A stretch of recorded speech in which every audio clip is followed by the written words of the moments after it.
3 lettres pour pistolet à impulsion électrique. Plus connue sous le nom de taser, cette arme non létale fait son apparition à la ceinture des policiers municipaux. Individu à gauche. Je prends. Arrêtez-vous. LBD. Autre nouveauté, le flashball ou LBD pour lanceur de balles de défense. Une arme qui peut tirer à 400 km/h.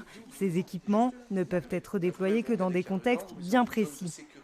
Le LBD pour le contexte d'un jet de pierre et le pistolet à impulsion électrique par rapport, on en a fait tout à l'heure la démonstration, une personne équipée d'un bâton qui voudrait porter un coup à un policier municipal.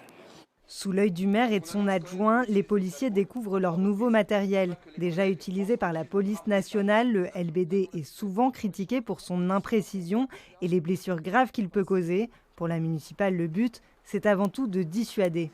Quand vous avez un policier municipal ou national qui sort d'un véhicule quelconque avec un LBD autour de la taille, c'est hyper dissuasif, sans pour autant que le policier n'est pas obligé non plus de l'utiliser.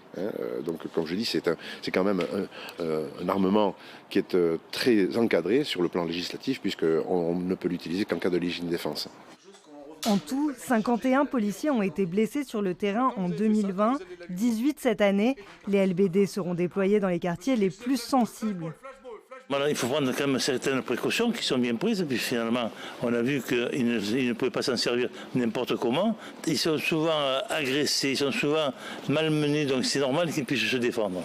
Coût de l'opération, 150 000 € pour la mairie. En conseil municipal, les élus qui ont voté pour n'ont pas eu le détail des équipements achetés.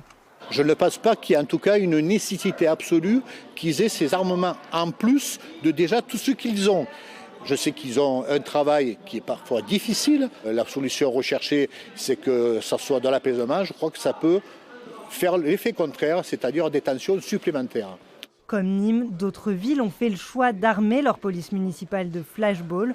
En tout, 17% des policiers municipaux français sont équipés de LBD. Flashball.